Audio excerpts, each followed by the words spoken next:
Halo sahabat Liputan.com dan kembali lagi di obrolan balkon bersama dengan saya Ratu Sri Asmirat. Dan saya Radityo Priasmoro. Di mana kali ini kita akan bicara soal menguji kesaktian Gibran. Iya, memang Gibran ini memang terlihat sangat sakti ya. 2 tahun menjadi wali kota Solo dan sekarang sudah berkontestasi menjadi calon wakil presiden di Pilpres 2024. Bersama dengan pasangannya Prabowo Subianto. Ini mengalahkan nama-nama lainnya loh yang sebelumnya juga dipasangkan dengan Prabowo Subianto, yaitu seperti Kofifa, Betul. Ahy, Ridwan Kamil, kemudian Erlangga Hartarto, Erick Thohir yang paling Erick tua. Thohir juga yang juga kalah namanya dengan Gibran Raka Buming Raka. Dipilihnya Gibran oleh Pak Prabowo Subianto. Mungkin ini karena Gibran bisa menggait suara milenial kah? Mungkin saja. Nah, kita coba tanyakan kepada sejumlah narasumber yang sudah hadir pada sore ini. Ada Bang Miksil Minamunir, Ketua DPP Banteng Muda Indonesia. Selamat sore, Bang Miksil. Sore. Siapa ya? Siap. Semoga kabarnya baik selalu ya Bang Miksil. And next juga ada Immanuel Ebenezer, Ketua Umum Prabowo Mania 08. Halo Bang Noel. Selamat siang dan sore, Baik Radit Bang Noel. dan Ratu. Miksil. Selamat siang, Bang Noel. Selamat siang Last but not semuanya. least ada juga nih Hendry Satrio, founder Kedai Kopi, yang nanti akan hadir bersama dengan kita juga. Ya, selaku pengamat politik, Bang Hensat ini sudah berkali-kali memang mampir ke obrolan balkon dan baru kali ini lagi mampir sore hari ini. Nah, pastinya juga dengan opini yang selalu menarik sekali ya untuk kita ikuti. Next, kita bisa langsung mulai chit-chat mungkin ya sekarang dengan Bang Miksil. Oh, tunggu sebentar. Bang Hensat sudah hadir. Halo Bang Hensat. Oh, halo juga, Pak Menteri Noel, apa kabar, Bang Miksil? Sehat-sehat ya? Apa kabar, Bang? Ini kita mesti panggil Oke. Menteri Noel nih sekarang, jangan lagi Prabowo mania, hati-hati kita. Ya, kita sudah. Nah, Bang Noel nih sudah ada Bang Noel, Bang Miksil dan Bang Hendry Satrio ini sepertinya Akan seru sekali ya pembicaraan kita hari ini pastinya. Mungkin kita bisa mulai dulu dengan Bang Miksil nih. Coba Bang Miksil. Halo Bang Miksil. Ya, Oke. Bang Miksil, terkait tema hari ini, menguji kesaktian Gibran. Nah, Bang Miksil, kita tahu Gibran sebelumnya adalah kader PDP, mungkin masih saat ini statusnya pun tidak jelas. Nah, dari Banteng Muda Indonesia, pendapat dari Bang Miksil, seberapa kuat nih Gibran nih? Ya, kenapa akhirnya bisa membelot dari PDP? Silakan Bang Miksil. yang pertama ya, kalau soal bicara Gibran kenapa membelot, yang pertama kan juga kita lihat ukuran tentang Gibran ini kan baru 2 tahun. Sangat baru untuk di kader, untuk menjadi kader PDI Perjuangan yang handal ya. Tapi ternyata dalam prosesnya menuju sampai habis masa jabatannya di 2024, ternyata dia melakukan beberapa kebohongan-kebohongan. Yang pertama itu dia tidak akan maju menjadi calon wakil presiden. 3 bulan yang lalu itu dia masih menjadi tim pemenangan Ganjar, masih nempel-nempel stiker dan komitmen, itu adalah instruksi Ibu Ketua Umum, tapi ternyata juga dia melakukan kebohongan, akhirnya dia juga menjadi calon wakil presiden. Nah, dulu dia juga sempat bicara untuk nggak masuk dalam ranah politik. Ternyata ya memang kekuasaan itu menggiurkan ya. Akhirnya kemudian dia masuk ke politik dan kemudian ketika dia sampai sekarang juga dia tidak pernah komitmen dengan apa yang diucapkan. Yang kedua, ketika dia ini menjadi calon wakil presiden, dia sempat ketemu dengan Mbak Puan, minta izin. Yang saya heran juga, pemimpin yang nggak punya komitmen, harusnya kan dia itu menyerahkan KTA-nya, mundur baik-baik. Saya kader PDI Perjuangan dan saya mulai hari ini sudah nggak menjadi kader karena saya dicalonkan oleh partai-partai lain. Nah, tapi ternyata hal itu nggak terjadi. Ini yang saya heran. Lantas kalau kemudian dia tidak punya komitmen, apa yang diharapkan oleh rakyat dengan tipologi pemimpin seperti ini? Dari moralnya dia nggak ada, dari komitmennya dia nggak nampak, dia punya kedisiplinan yang kemudian rakyat mau menunggu jawaban, menunggu langkah seperti apa dari Mas Gibran ini. Nah, yang ketiga itu saya menyoroti ya, ketika dulu di Pilkada Solo ya, itu kan dia melawan pasangan Bajo ya, melawan pasangan Bagio dan Suparjo itu, yang kita tahu bahwa pasangan Bajo ini pasangan rekayasa. Dari mana kita tahu pasangan rekayasa? kita lihat aja bagaimana pengumpulan formulir, KTP, kemudian bagaimana kemudian apa namanya eh, intervensi KPU dan lain sebagainya ya. Akhirnya dia menang dengan 85% dan itu pun di Solo gitu. Saya kira kemenangan yang penuh dengan kecurigaan, yang penuh dengan apa intervensi pemerintah ini patut untuk kita pertanyakan apakah dia masih punya kesaktian apa enggak. Yang terakhir itu saya kira proyek-proyek besar pemerintah pusat itu ditumpahkan ke Solo. Kalau kita bandingkan dengan beberapa kota selevel Malang, umpamanya Madiun, Malang, Madiun, Tasik, dan Cirebon, memang Solo ini mendapat limpahan sangat banyak. 2 tahun terakhir ini dia mendapat 2 triliun. Nah, kalau bapaknya jadi presiden, kemudian mendapatkan limpahan 2 triliun dari pusat, saya kira semua orang juga bisa. Semua orang juga bisa ya. Itu yang kemudian terjadi di Gibran di hari ini ya. Jadi saya melihat nggak ada sesuatu yang istimewa dari Gibran kecuali bapaknya, nggak ada sesuatu yang prestisius dari Gibran kecuali PDI Perjuangan. Nah, kalau dia sudah meninggalkan PDI Perjuangan, saya kira rakyat juga akan menghukum Gibran. Saya kira rakyat juga akan tahu kemana dia memposisikan pilihannya. Apakah kepada pemimpin yang nggak punya moral, yang nggak punya komitmen, pemimpin yang banyak sekali mencederai apa namanya level-level seniornya. Terima kasih, itu aja Mbak pembukanya. Baik, baik. Terima kasih Bang Misil. Nah, kemudian tadi kita highlight soal kebohongan begitu dan pemimpin yang bukan siapa-siapa, tidak sakti kalau memang bukan karena bapaknya begitu. Nah, sekarang coba kita bergeser ke Bung Noel. Bung Noel, bagaimana menanggapi pernyataan dari Bang Miksil? Apakah memang calon yang dipasangkan dengan Pak Prabowo seperti pandangan Bang Miksil? Silakan. Kalau ya saya nggak mau bicara soal kesaktiannya lah. Tapi minimal punya dampak yang luar biasa. Dampak luar biasanya apa? Ketika semua pengurus teras PDIP itu menyoroti apa yang dilakukan oleh Mas Gibran. Jadi kalau kami meresponnya ya tenang aja lah, nggak apa-apa. Nggak mau mereka kan gini, Gibran kan berkali-kali saya mau dibilang anak ingusan, mau dibilang apa ya monggo gitu loh. Jadi ya kita tenang-tenang aja, nggak mau terlalu apa menyerang lah. Karena gini, sama halnya dengan bapaknya dulu. Bapak juga direndahkan waktu ketika mau masuk jadi gubernur, jadi capres. Orang semua meng-underestimate Pak Jokowi. Saya yakin ke depan nanti Mas Gibran akan terchallenge dengan tantangan-tantangan hinaan-hinaan ini. Jadi ya dia akan membuktikan semaksimal mungkin apa yang menjadi komitmen dia akan kerjakan. Artinya saya punya keyakinan bahwa Mas Gibran ini sosok anak muda yang berpikirnya lebih revolusioner dibanding politisi-politisi tua yang korup ya. Karena kita gini, kalau orang tua itu biasanya bicara tentang masa lalu, romantisme. Nah, kalau anak muda kan tidak. Dia bicara tentang masa depan, optimisme. Nah, itu bisa kita bandingkan sekali. Tinggal memilih mana. Apakah kita memilih orang-orang yang di-setel oleh para politisi tua ini yang termanifestasi di Mas Ganjar yang dianggap sebagai petugas partai atau anak muda yang punya kebebasan berpikir ke depan yang lebih revolusioner itu. Jadi ketika Mas Gibran misalnya tadi disampaikan Miksil soal Gibran itu pembohong dan sebagainya, ya biarinlah.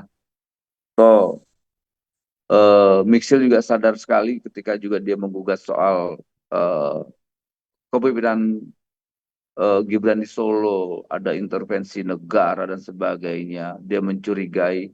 Sebetulnya Miksil yang dicurigai itu partainya sendiri. Jadi kita tenang-tenang aja, senyum aja. Oke, kalau ada orang yang sifatnya ofensif, senyum aja jawabannya, tenang. Terus saya yakin ke depan ini, ya waktu itu hakim yang paling adil untuk membuktikan sebuah persoalan ke depan. Jadi biarkan saja nanti waktu yang coba membuktikan bahwa orang ini berkhianat atau tidak, kemudian bisa atau tidak. Jadi saya tidak mau mengomentari soal kesaktiannya, tapi saya yakin ada pembuktian nanti yang dilakukan oleh Mas Gibran, karena apapun lah ya. Hari ini kan serangan-serangan ke Pak Jokowi, kemudian ke Pak Prabowo, kemudian juga ke Mas Gibran itu kan masif sekali. Kalau kita sudah cukup senyum aja lah, apalagi kayak kita ini pendukung Jokowi ini udah terbiasa dengan serangan-serangan kayak begini. Itu yang kita herankan, ini sebetulnya sesama merah putih kok eh, apa tidak bicara tentang mimpi besar kita ke depan atau gagasan-gagasan besar kita ke depan. Yang ada dia menyerang soal, oh dia berkhianat, dia ini, dia itu. Kok tidak bicara tentang gagasannya? Harusnya yang dikritik tuh gagasannya. Ada gagasannya enggak? Apa tawaran gagasan besar Gibran dan Prabowo ke depan? Itu yang enak. Daripada kita bicara, dia kader, dia KTA, dia ini. Tahu saya nggak pernah Gibran itu menjadi kader. Karena gini, kenapa dia tidak dipecat? Karena dia bukan pengurus. Gitu loh. Yang bisa kalaupun bisa dia hanya dicopot sebagai keanggotaannya, tidak bisa, karena orang-orang yang dipecat-pecat itu hanya dia bisa misalnya dia masuk dalam sebuah kepengurusan. Namanya kader itu kan inti, dia proses jenjangnya ada, misalnya kayak Mixil prosesnya di kader. Mas Ganjar itu ya kader karena dia proses jenjang gitu sampai pada tahapan-tahapan. Nah, Gibran ini bukan kader, baru tahap anggota. Jadi ya sampai detik ini wajar PDIP tidak bisa memecat karena memang dia bukan kader, dia hanya sebagai anggota. Kayak gitulah kira-kira siapa Putri dan siapa nih Ya, Aditya. baik baik Bang Noel. Nah, Bang Noel, tapi dengan serangan-serangan yang tadi disampaikan dan Gibran ini seolah menuai polemik ketika resmi menjadi cawapres dari Prabowo Subianto. Kok berani sih memilih Gibran? Apakah tidak takut ke depan nantinya akan menjadi masalah nih, Bang? Oke,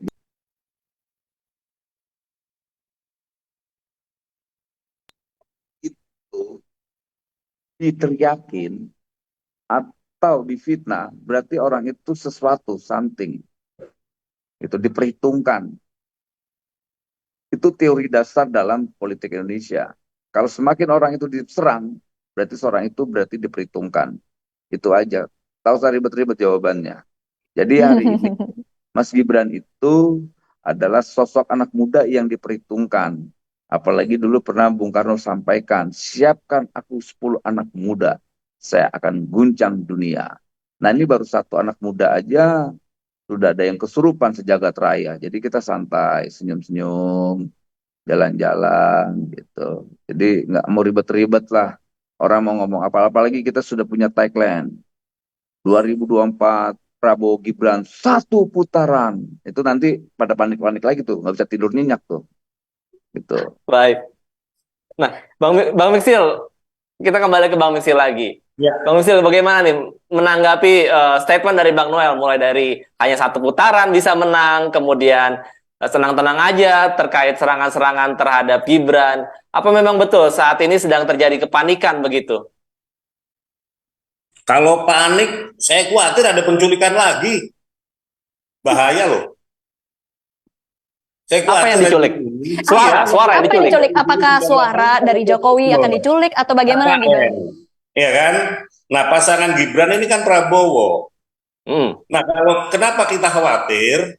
Dari dulu sebelum kita kuliah sampai kita di reformasi 98, yang kita khawatirkan adalah rejim Orde Baru berkuasa lagi. Kalau ditanya apakah kita panik, kita panik banget ini kalau penculikan masih ada lagi. Kalau penculikan Prabowo Gibran menang lagi. Kemudian kita itu melawan KKN. Isu paling utama dulu itu KKN korupsi, kolusi, nepotisme. Ya kan? Nah, kemudian nepotisme pada prakteknya sedang berjalan. Kalau nepotisme sekarang berjalan, nanti akan semakin banyak lagi nepotisme itu. Gitu loh. Nah, kemudian saya tanya juga gagasannya di mana? Dari tadi Noel itu ngomongin gagasan itu kata sifat semuanya. nggak ada gagasannya, nggak ada kata kerjanya ya gagasan yang ini gagasan itu kata sifat.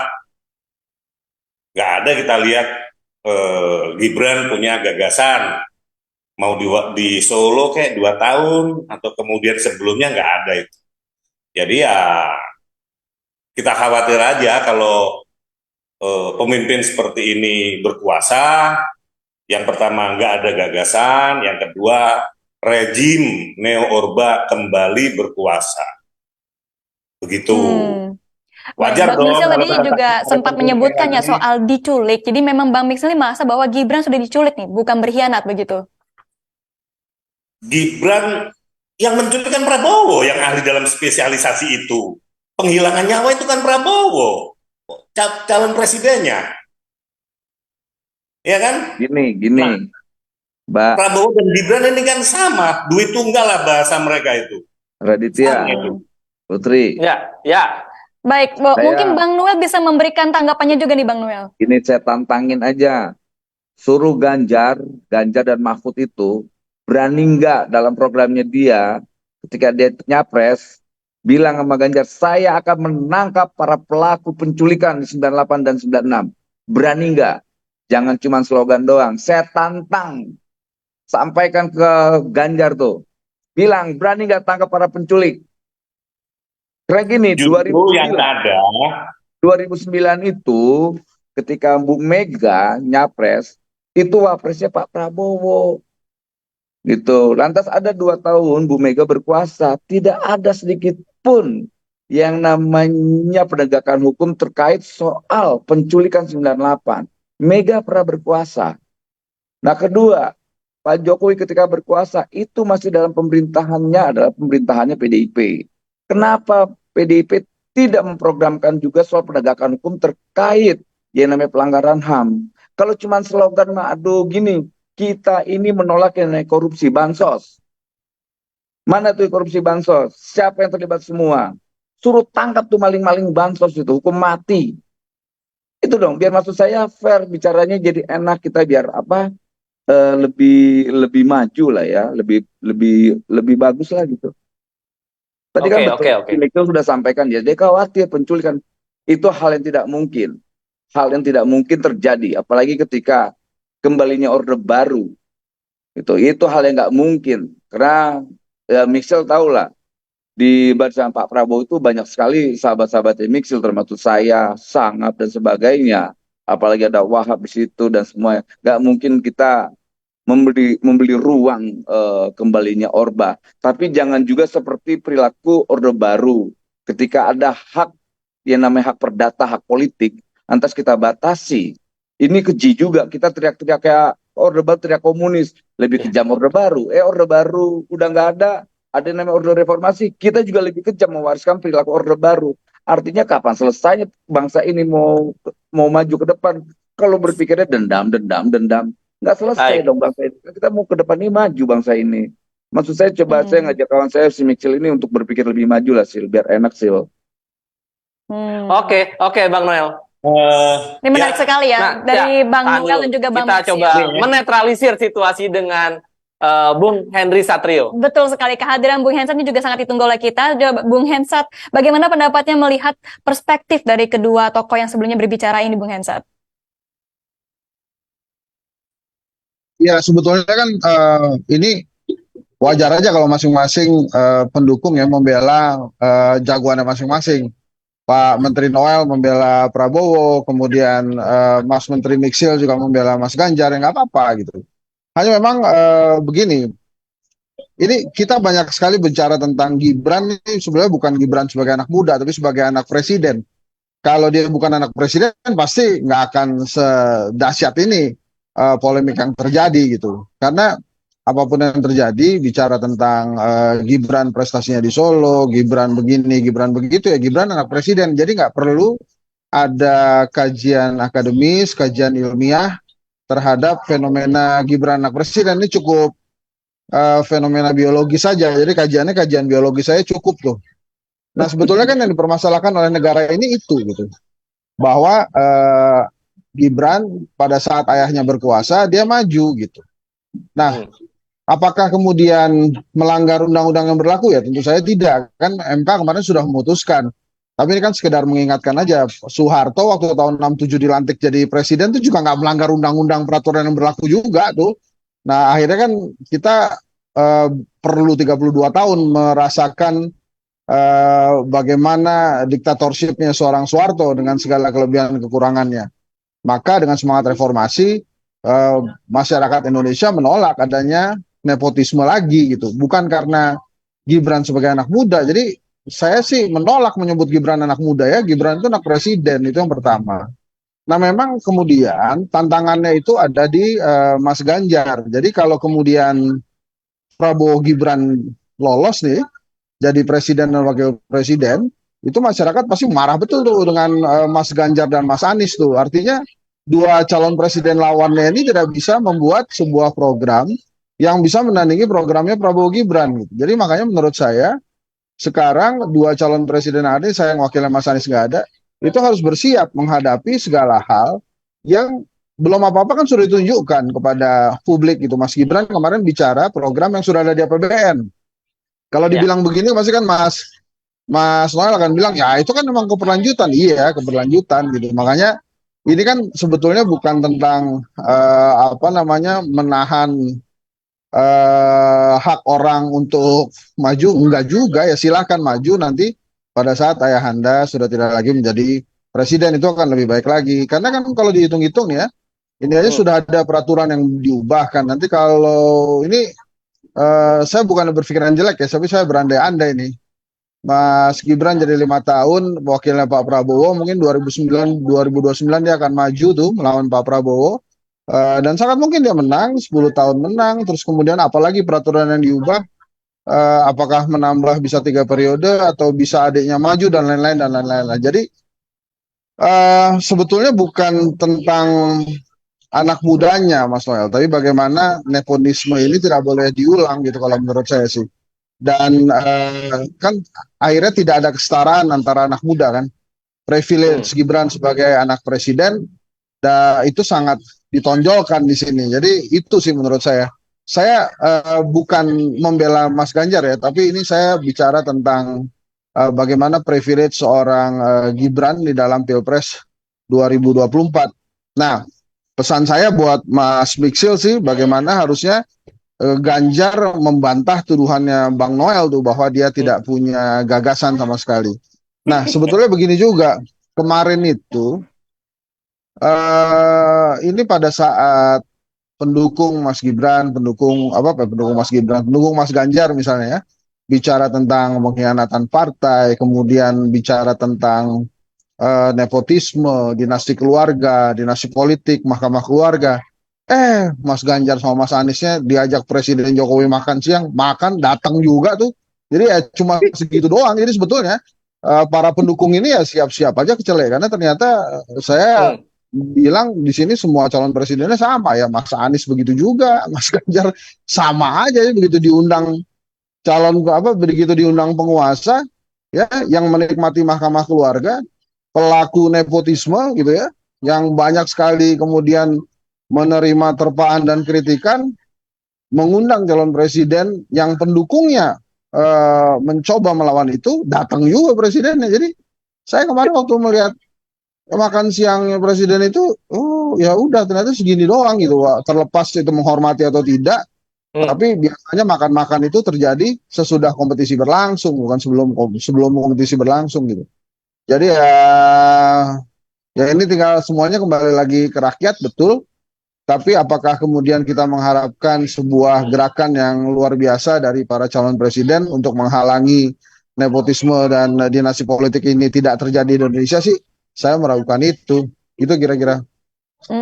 Oke. Tapi mungkin makan siangnya juga bisa dilihat sebagai suatu simbol untuk masyarakat agar tidak terlalu banyak bertengkar mungkin juga Oh, ya Mas Vincent, gimana? enggak gitu. Itu enggak ada hubungannya sama simbol tidak saling bertengkar. Yang bikin pertengkaran itu terjadi siapa, Jo?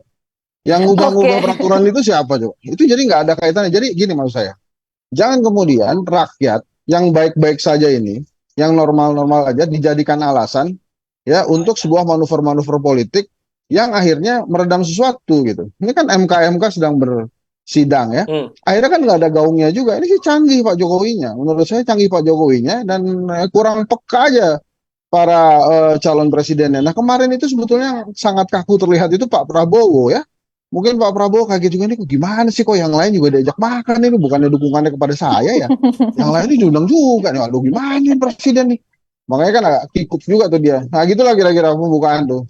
Oke, baik Bang Hensa, sesakti apa sih memangnya Gibran sampai koalisi seperti Golkar, PAN juga rela meninggalkan para jagoannya untuk Gibran nih? Oh kesaktian utama Gibran itu anaknya Jokowi.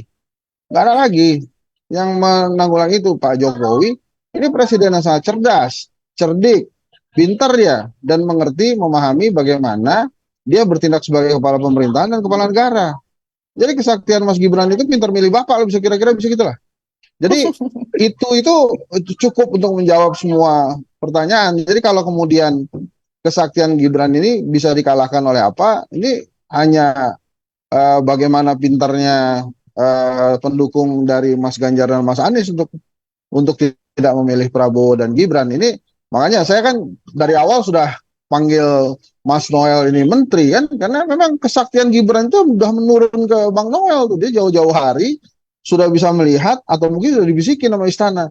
Noel kamu ke Prabowo aja karena anak saya nanti sebentar lagi akan ke Prabowo, pindahlah dia dari Ganjar kan, mulailah gitu kan statement bahwa Ganjar itu tidak punya konsep, tidak punya pikiran. Ini canggih nih Bang Noel nih ya, mirip-mirip Budi Ari lah. Ini harusnya ada kursi menteri kosong lagi masuk ini, masa kalah sama Budi Ari. Budi Ari kan belakangan malah dukung dukung Pak Prabowo-nya masa Ini duluan kompornya, gitu. kompor tabung 16 kilo. Baik, baik. Terima kasih Bung Onset. Nah, kita mau kembali lagi ke Bung Miksil. Bung Miksil, ini yang masih menjadi pertanyaan ini sikap dari Ketua Umum Megawati Soekarno Putri yang kalau di lapangan sih saya dengarnya ya, justru Ibu Mega ini yang kalem dan kemudian ya tidak meluapkan emosinya begitu ketika situasi sudah sangat panas di akar rumput. Apakah benar demikian? Ibu Mega itu ketua umum yang paling konsisten. PDI yang mendorong, yang mengusung Bapak Jokowi. Jadi serumit apapun, komitmen PDI tetap mengamankan Jokowi sampai 2024. Itu nggak bisa dibantah, ya. Jadi nggak ada itu seperti partai-partai lain marah, baper karena anaknya nyapres dari sono, kemudian tarik dukungan. Enggak. Kalau Ibu Mega adalah ibu kita yang konsisten dalam memegang teguh hasil Kongres bahwa Jokowi harus didukung sampai 2024. Soal kemudian tarung di Pilpres antara kader PDI Mas Ganjar dengan Pak Anies, dengan Prabowo, Gibran, saya kira itu dua hal yang berbeda. Nah, kita tetap melakukan kerja-kerja untuk pemenangan, tetap mengedepankan kampanye yang simpati, yang santun, yang tidak ada penebaran hoax yang kita lakukan selama ini. Jadi kita lebih pada untuk mengungkapkan fakta. Faktanya kemarin itu penyerahan visi misi ke KPU, dari 3 visi misi calon presiden itu, yang saya heran juga, sebenarnya nggak heran juga, Prabowo nggak ada untuk mengungkapkan pelanggaran HAM. Entah Prabowo nggak punya, entah Gibran juga nggak punya ide untuk mengungkapkan pelanggaran HAM. Karena ini yang paling penting. Ini bukan soal dendam, ini soal kejahatan masa lalu juga harus diselesaikan. Mau nanti caranya rekonsiliasi atau apapun harus ada. Komitmen itu harus ada. Dan Pak Ganjar sudah mendaftarkan, sudah menyerahkan visi misinya seperti itu. Nah, kemudian kita juga ada perintah bahwa semua kader partai harus turun gunung. Kalau bahasanya SBY turun gunung, kalau bahasa di PDI Perjuangan turun ke akar rumput. Kita tahu bahwa ini perjuangan ini untuk memenangkan Pak Ganjar ini berat ya. Yang kita khawatirkan adalah negara menjadi tim sukses. Kalau negara sudah menjadi tim sukses, walah aparaturnya yang kejadian kemarin yang di Bali tuh. Jokowi udah mau terbang, udah mau turun, semua spanduk baliho Ganjar Mahfud diturunkan, bendera diturunkan. Nah, atas nama apa? Atas nama estetika. Gitu kan? Saya nggak tahu, ini kan negara sudah menjadi tim sukses. Kemudian yang pertandingan voli di Pasuruan, pertandingan voli tingkat desa, yang di situ caleg kita yang bikin, kemudian ada gambar Ganjar Mahfud, dibubarin. Lah, bahaya ini kalau negara sudah menjadi tim sukses. Ingat kerja tim sukses loh ya. Tim sukses itu bukan cuma nanti ketika pencoblosan. Biasanya tim sukses itu kerjanya yang mencari pasangan, ya kan? Jodoh-jodohin ini klop apa enggak, itu tim sukses. Tim sukses juga biasanya yang mencari logistik, mencari uangnya. Ah, itu tim sukses. Gitu. Jadi calon itu tinggal tahu jadi biasanya gitu.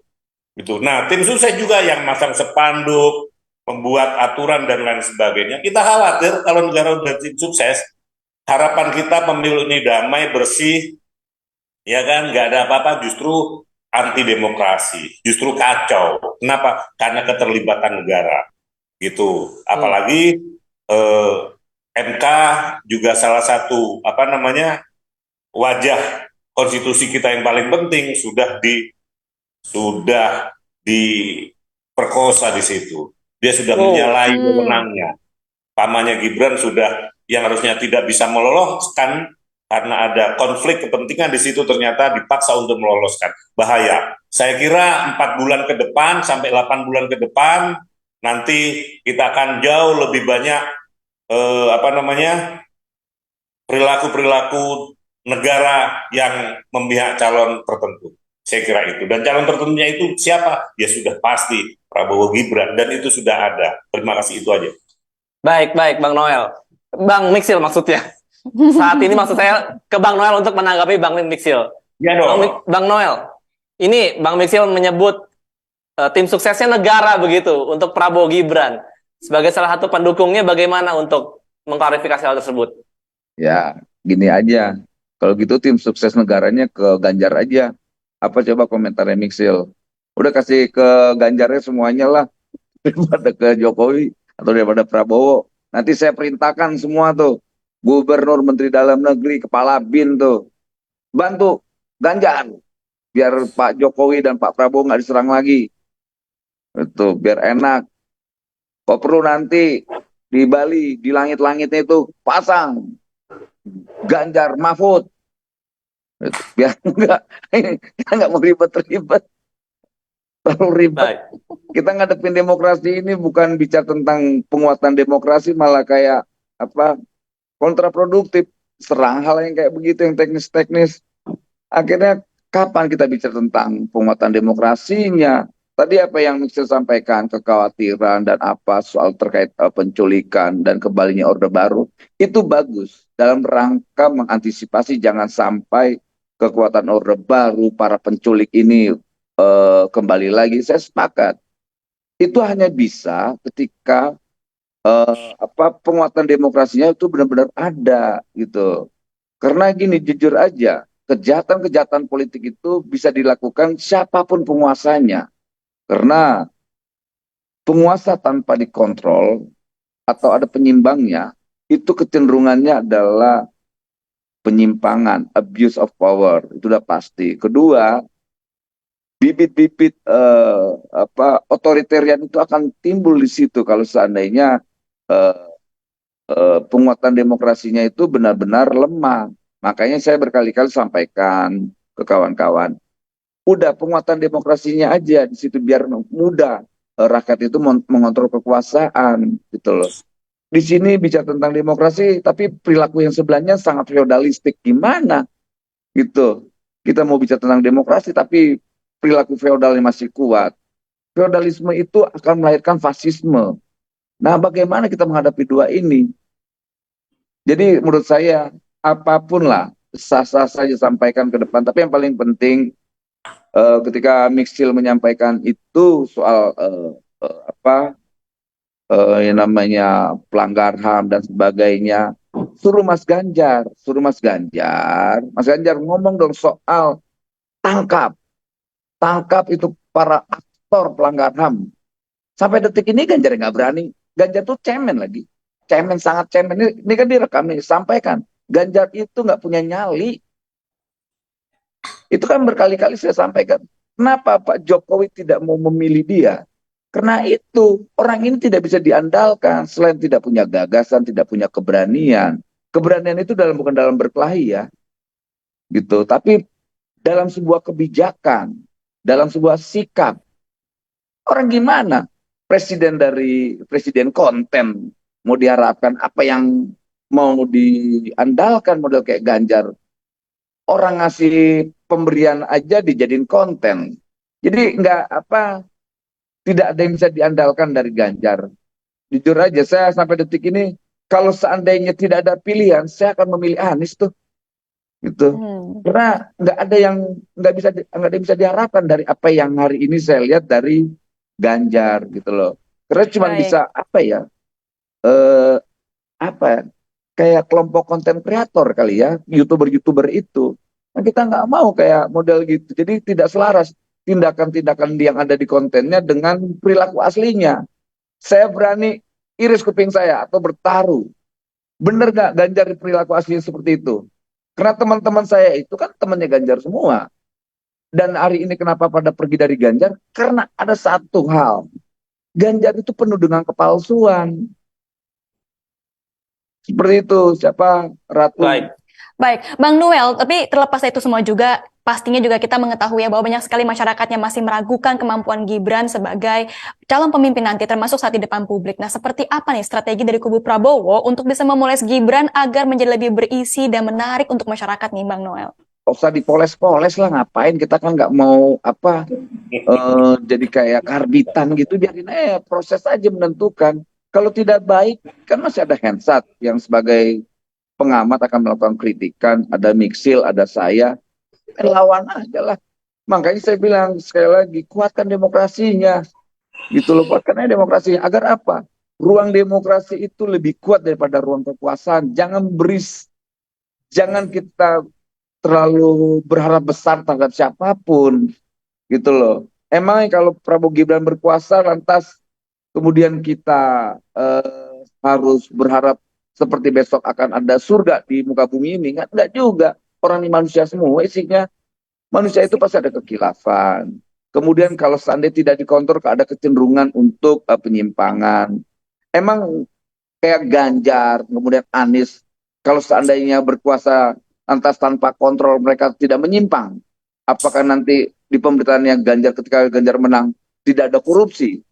Kemudian nanti di pemerintahan Anies ketika Anies berkuasa apakah nggak ada korupsi? Nggak ada yang menjamin bahwa satu-satu. Yang bisa menjamin itu kalau kita semua ini punya komitmen, kuatkan demokrasinya. Agar apa? Mereka mudah dikontrol. Saya jujur, saya tidak terlalu ini sekali. Biarin aja Mas Gibran itu lahir dengan proses. Makanya saya suka sekali ketika ada Miksil mengkritik, kemudian Hensat mengkritik, bagus. Memang dia bukan anak muda. Dia bilang anak presiden, ya faktanya dia anak muda, juga anak presiden, gitu loh. Jadi ya dua hal itu tidak bisa dipisahkan, Om Ensat.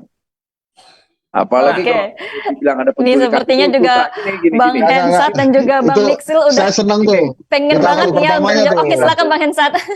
Itu kali pertamanya pendukung Prabowo bilang lagi. Kalau pemerintahan Prabowo Gibran nyimpang, kalau pemerintahan Prabowo Gibran nyimpang, saya orang yang pertama ngelawan pemerintahannya. Dan kawan-kawan ini sudah tahu saya.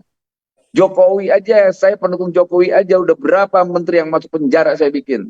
Gara-gara sikap saya, akhirnya saya harus dipecat jadi komisaris utama. Yang hajar saya itu dulu yang pendukung Jokowi. Dan yang sekarang menjadi anti Jokowi. Kan seru. Ya itulah pentingnya penguatan demokrasi. Gitu. Oke, silakan Bang Hensat juga bisa memberikan ininya. Sekarang jadi anti Jokowi deh nih. Bang Henry. Oke, silakan Bang Hensat dulu sebelum Bang Miksil akhirnya bisa memberikan jawabannya. Silakan Bang Hensat. Ya, saya dari dulu paling konsisten lah tukang kritik Jokowi. Jadi saya memberikan masukan-masukan kritis pada Jokowi dari awal. Jokowi karena dia mendukung Anies. Menteri juga nih, calon menteri juga nih yang satu kurang ajar nih. Diganti nih Budi Ari nih, Menko Info nih. Jadi kalau apa namanya, kalau mengkritisi Jokowi dibilang Anies ya udah nggak apa-apa. Gini, kalau menurut saya sih itu saja yang harus kita lakukan saat ini ya. Dan kemudian kalau kemudian bicaranya keberlanjutan, kemudian ada yang bilang perubahan, itu kan sudah dijelaskan lewat visi misinya masing-masing calon presiden ya. Jadi ya kita nanti akan menyaksikan aja bagaimana kelanjutannya. Nah, kalau kemudian Mas Gibran anak presiden ya memang begitu. Dan kenapa dia kemudian menjadi wakil Pak Prabowo ya karena dia anak presiden. Dan waktu itu Mas Gibran juga sudah menyampaikan satu pesan yang sangat kuat sekali kepada Pak Jokowi, kepada Pak Prabowo. Tenang Pak Prabowo, saya sudah ada di sini. Nah, ini Bang Noel. Saya punya catatan penting. Apakah nanti bila terpilih sebagai presiden dan wakil presiden, Pak Prabowo akan independen sebagai presiden atau kemudian menyerahkan kekuasaannya kepada Mas Gibran sebagai anak Jokowi? Itu juga penting. Ya, kalau misalnya saya gini nih, Mbak Putri ya, kalau Pak Prabowo menang, kemudian dia independen, maka nggak ada yang dipakai tuh menteri-menteri yang saat ini tuh, kecuali menteri-menteri yang menjilat-jilat Pak Prabowo sekarang tuh. Tapi itu pun orangnya Jokowi, bukan orangnya Prabowo. Jadi hati-hati, harusnya dipakai semua orangnya Prabowo, bukan orangnya Jokowi. Nah, sehingga apa? Bebas Pak Prabowo dari cengkeraman-cengkeraman kroni-kroninya Pak Jokowi saat ini. Bebas dari aturan-aturan yang ditetapkan oleh Mas Gibran nantinya. Itu sih catatan saya. Nah, kalau Mas Ganjar kan sudah jelas, sama seperti yang terjadi Pak Jokowi, bagaimana independensi, tapi jangan lupa Mas Ganjar saat ini punya wakil presiden yang luar biasa yang namanya Mahfud MD yang punya pengalaman di eksekutif, yudikatif, legislatif. Jauh lebih berpengalaman dari Mas Ganjar, maka harus hati-hati tuh. Jadi menurut saya ketiga calon presiden ini, baik Mas Anies, Mas Ganjar maupun Pak Prabowo, nanti pada saat terpilih sebagai presiden harus bisa menunjukkan dirinya adalah sebagai presiden, bukan boneka penguasa sebelumnya, bukan boneka wakil presidennya, tapi memang dia dipilih oleh rakyat sebagai presiden dan dia bisa menunjukkan dirinya sebagai presiden. Menurut saya tantangan besarnya itu terutama untuk Pak Prabowo ya, karena hari ini publik memahami bahwa Pak Prabowo ingin sekali menang di Pilpres, maka segala cara digunakan termasuk menggunakan kekuasaannya Pak Jokowi melalui anaknya. Jadi hati-hati juga, jangan sampai kemudian nanti terpilih, Pak Jokowinya nagih janji, Pak Prabowo kemarin kan menang gara-gara saya. Maka saya harus punya juga beberapa keputusan atau 80% keputusan itu harus dari saya, kan Pak Prabowo menang karena saya. Nah, jangan sampai begitu, Bang Nel. Ya, saya yakin Oke. gini, Pak Jokowi itu bukan tipikal orang yang hitung-hitungan. Kan ada tuh orang yang hitung-hitungan tuh, wah kalau tidak dari saya, Anda tidak bisa jadi presiden. Kalau tidak dari saya, kalian tidak bisa maju, kayak gitu-gitulah. Nah, saya rasa kayak gitu-gitu tuh udah nggak relevan lah. Jadi kekanak-kanakan kita.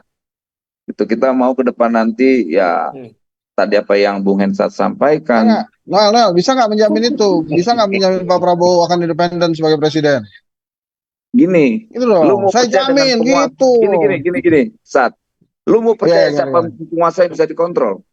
Bajingan semua kok yang sama berkuasa. Kan lu tadi lu sampaikan. Tuh, Mereka calon presiden. Dipanggil aja mau datang tuh.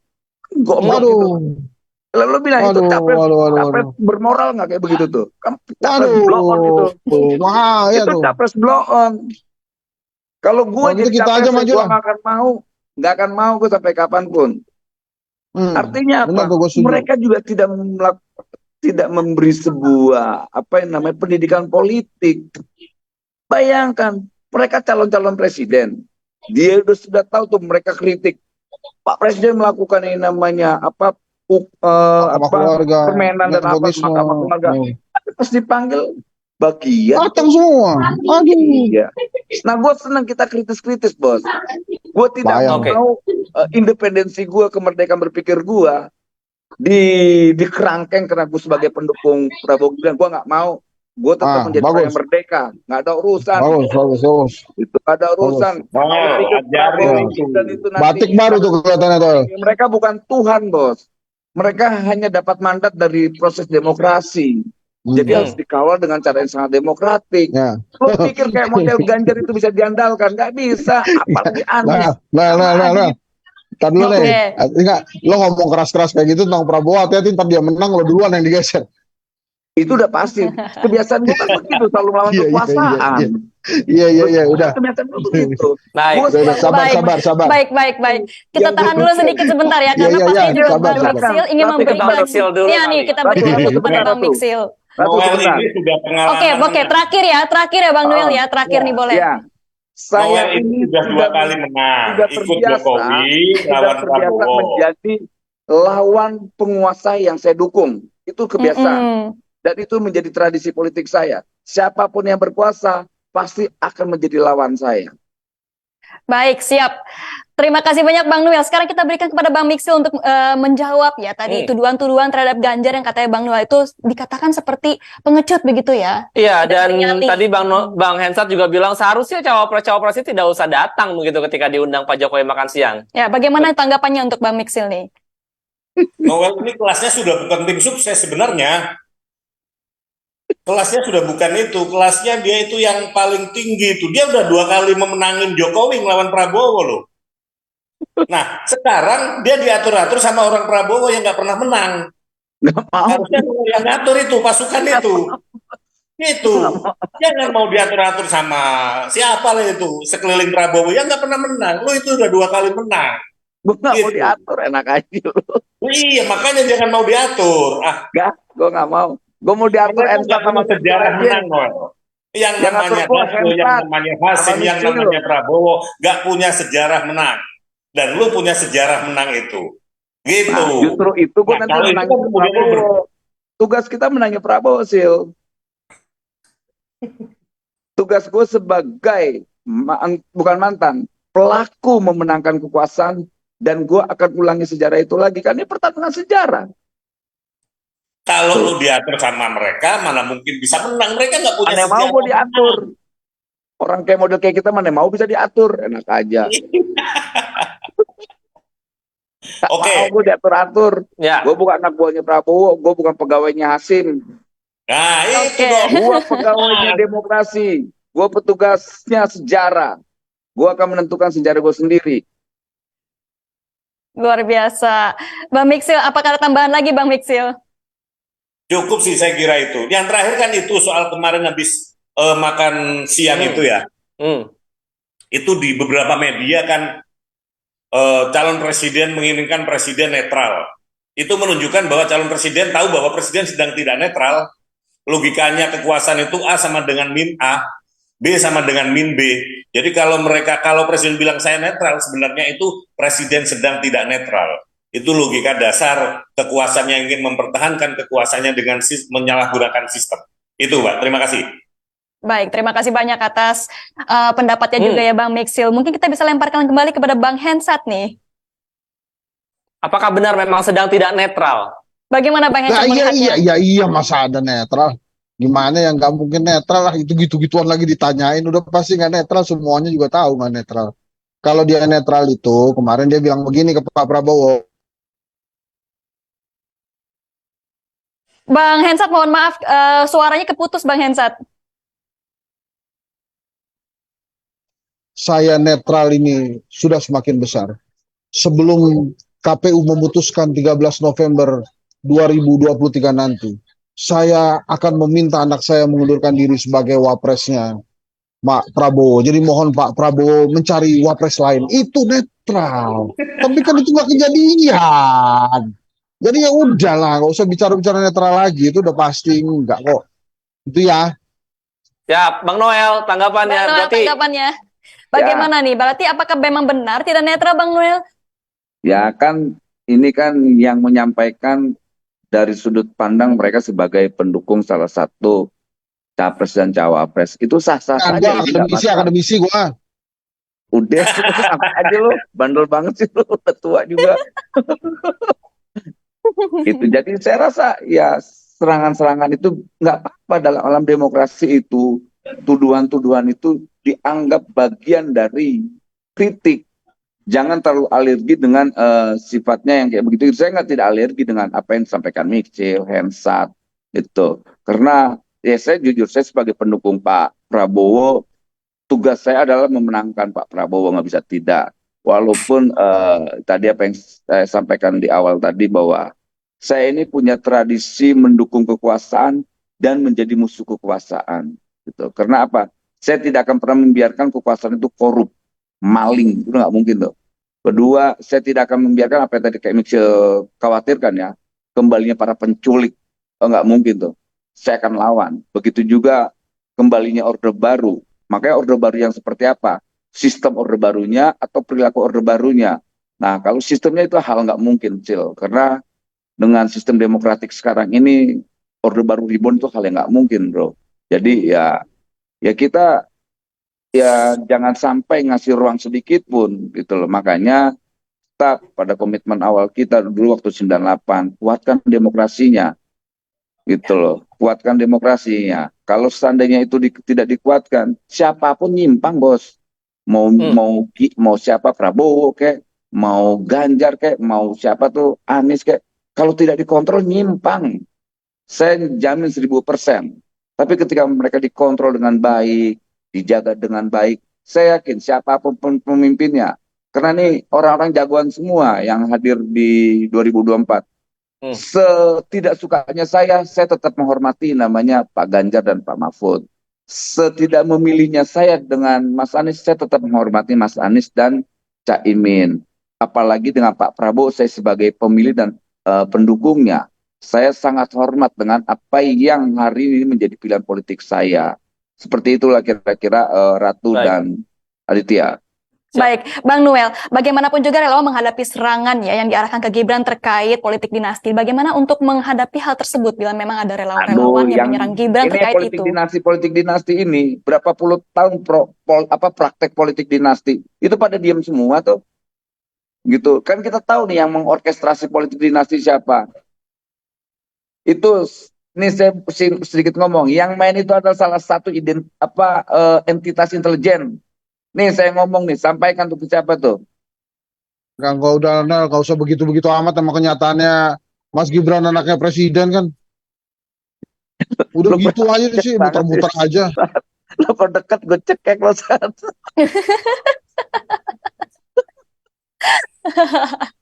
Oke, mungkin Bang Miksil memiliki sedikit tanggapan terkait hal ini. Bagaimana Bang Miksil? Yang politik dinasti, Iya. ya semua orang tahu lah. Apalagi sih, memang ada politik dinasti di tubuh Jokowi. Masa kurang lagi wali kotanya yang di Medan, mantunya, ada adik iparnya, ya kan? Nah, masih apa lagi? Saya tanya Oke. gini, Ratu. Oke, itu politik dinasti. Ketika mereka menjadi wali kota, yang dukung siapa? Partainya. Bagaimana nih, Bang Miksil? Itu yang bersuara saya kok itu. Jelasin lah. Itu saya bersuara tuh dari zaman wali kota tuh. Cara-cara yang dilakukan Jokowi dalam waktu 1 tahun terakhir sudah sangat menyalahi aturan dan kaedah-kaedah demokrasi, ya kan? Nah, ternyata kemudian di 2 minggu terakhir, 3 minggu terakhir ternyata justru mengangkangi sistem konstitusi kita. Mahkamah Konstitusi yang itu buah dari reformasi 98, ya kan?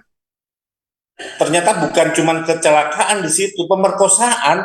Kalau kecelakaan kan terjadi tidak tiba-tiba. Ini sudah direkayasa sedemikian rupa, gitu loh. Untuk apa? Untuk anaknya sendiri, Gibran yang seharusnya nggak bisa menjadi calon wakil presiden, kemudian karena putusan Mahkamah Konstitusi bisa menjadi wakil presiden. Ini adalah luar biasa ini. Dan masa harus dipertanyakan lagi sistem seperti itu, kenetralan presiden, dan lain sebagainya. Cukup itu sudah menunjukkan, dan rakyat semua juga udah tahu, apalagi live tayangan ini kan ditonton oleh jutaan orang. Noel harus tahu itu. Gini, kalau seandainya Jokowi mengangkangi demokrasi dan konstitusi, Saya closing boleh nggak? harusnya partai Biar yang ini Mas Noel sama Mas Miksil aja rame nih. Partai yang Jangan dong. Oke, tunggu sebentar nih. dukungannya. Jangan melegitimasi. Saya akan tetap konsisten mendukung Jokowi sampai akhir periodenya. Itu tidak baik. Artinya apa? Kejahatan konstitusi dibiarkan oleh partai yang mendukungnya. Berani nggak PDIP mencabut mandat politiknya? Saya mau tanya Miksil, berani nggak? Kalau itu dianggap sebuah pelanggaran, dicabut dong mandatnya. Itu biar gimana pun. Gini, biar jelasin. ada proses di MK yang sekarang sedang berjalan. Sabarlah itu. MK sedang berjalan 3-4 hari, 5 hari lagi sudah ketahuan. Sabar. Yang saya katakan adalah sampai sekarang ini PDI Perjuangan masih mendukung Presiden Joko Widodo. Itu pasti itu perintah Ibu Ketua Umum. Tapi soal proses MK sedang berjalan. Bagaimana nanti kemudian MK, Majelis Kehormatan Mahkamah Konstitusi itu memeriksa Anwar Usman, memeriksa para hakim, itu nanti baru kita akan tahu fakta-faktanya. Yang harus kita tahu, ya kan, seakan-akan nggak terjadi apa-apa itu pada peristiwa Sambo.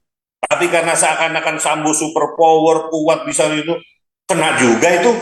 Saya khawatir keserakan kekuasaan itu kemudian menambobokkan Jokowi, yang saya nggak mau sebenarnya Jokowi dalam akhir periodenya suul khotimah itu aja, kita sama-sama sayang sama presiden ini, tapi ya cara-caranya jangan begitu, gitu loh. Kayak nggak ada orang lain aja, istrinya kayak Ibu Iriana, kayak yang maju Prabowo Iriana itu kan lebih asik daripada Gibran.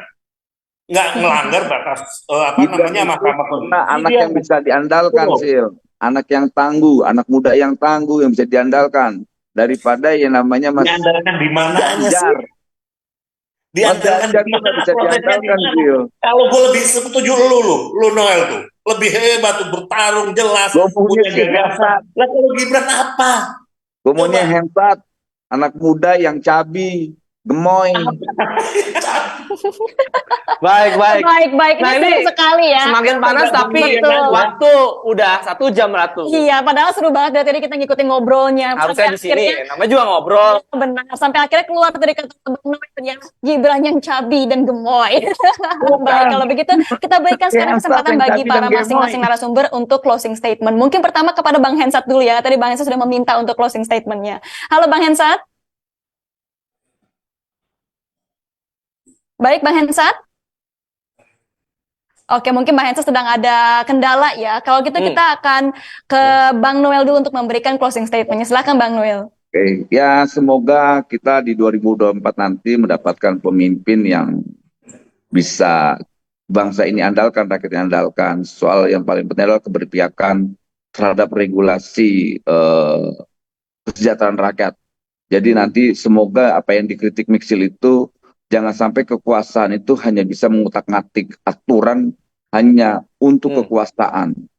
Gitu. Kita senang sekali banyak kritik-kritik dari kawan-kawan saya terkait oleh utak-atik konstitusi oleh kekuasaan itu bahaya juga. Jadi kita mau ke depan ini siapapun penguasanya, yuk bikin aturan itu yang berpihak sama rakyat, bukan terhadap siapapun penguasanya. Itu pandangan dari saya. Semoga nanti kalau seandainya Anies yang menang, Bung Hensat ini menjadi Menteri Informatika, gantiin Budi Ari. Kalau Miksil jadi, semoga menjadi Menteri Hukum dan HAM. Baik, terima kasih. Terima kasih banyak Bang Noel. Silakan Bang Hensat untuk closing statementnya. Singkat saja, Mas Gibran ini bukan perwakilan anak muda. Mas Gibran ini perwakilan anak presiden. Jadi tidak ada ketidaksetaraan, tidak ada kesetaraan dalam diri Mas Gibran saat ini. Jadi Mas Gibran itu hanya mewakili Mas Kaisang, Bang Bobi, Mbak Kahiyang. Jadi bukan mewakili anak muda. Nah, mudah-mudahan nanti Pak Prabowo, Mas Ganjar, Mas Anies bisa fair play.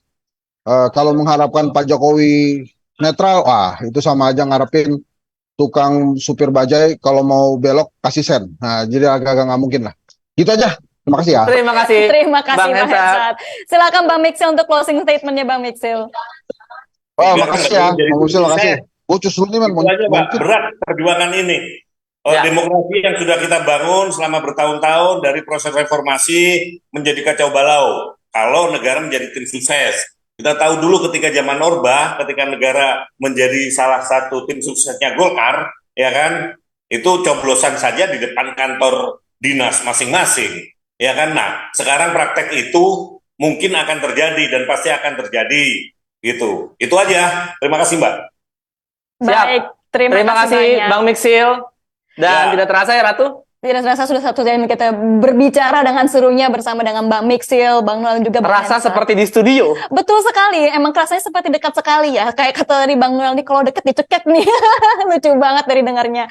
Baik, terima kasih banyak kepada para narasumber yang sudah hadir. Terima kasih banyak kepada Bang Miksil Mina Munir, Ketua DPP Banteng Muda Indonesia. Terima kasih kepada Bang Emmanuel Ebenezer selaku Ketua Umum Prabowo Mania 08. Dan terima kasih juga kepada Bang Hendri Satrio, selaku founder Kedai Kopi. Kalau begitu, saya Ratu Sri Asmirat. Saya Raditya Priasmoro. Mengucapkan terima kasih sudah menonton obrolan balkon dan sampai jumpa lagi di obrolan balkon berikutnya. Sampai jumpa. Ya, Pradit. Hai, aku Lili. Dan aku Putra. Ini cerita kami, The Liput. Izin stitch videonya ya Mbak. Gini ya, di mana-mana tuh kalau mau makan nasi Padang ya pakai tangan. Kalau makannya pakai sendok garpu, itu tuh sensasinya kurang. Nasi Padang itu harus dinikmati dengan kehangatan nasi dan tangan, bukan dinginnya sendok. Pagi Putra. Ngapain sih? Pagi-pagi kau udah nyinyir? Iya nih, di sosmed tuh lagi rame makan nasi Padang pakai sendok garpu. Mana maksain banget lagi argumennya. Lah Put, ya nggak apa-apa dong. Pendapat dan cara orang itu beda-beda. Kita harus bisa menghargai perbedaan kan? Ya gimana ya Li, sebagai seorang anak muda gue harus speak up tentang pendapat gue. Sama seperti warganet yang lain, gue harus memanfaatin platform yang ada. Put. Yang namanya anak muda seharusnya lebih pintar, lebih jeli menanggapi situasi, lebih cermat saat memberi pendapat. Anak muda itu harusnya bisa menjaga kesatuan di tengah perbedaan. Ah Lili, capek banget dengerin ceramah kamu. Ini nih, nggak bener. Maksa buat suaranya didengar, tapi nggak mau dengerin pendapat orang lain. Jangan gitu dong, Put. Yuk, berubah jadi lebih baik. Ya udah, kalau gitu aku diem aja. Nggak gitu juga, Put. Mengutarakan pendapat itu boleh, tapi kita harus tetap menghormati segala perbedaan yang ada. Berbeda tapi tetap satu ya Li. Bener, seperti isi Sumpah Pemuda. Kami, putra dan putri Indonesia, mengaku bertumpah darah yang satu, tanah air Indonesia. Kami, putra dan putri Indonesia, mengaku berbangsa yang satu, bangsa Indonesia. Coba Put, lanjutin yang ketiga. Kami, putra dan putri Indonesia, menjunjung bahasa persatuan, bahasa Indonesia. Cakep. Ingat ya Put, kita harus menumbuhkan rasa cinta tanah air, satu bangsa dan satu bahasa, yakni Indonesia. Oh iya,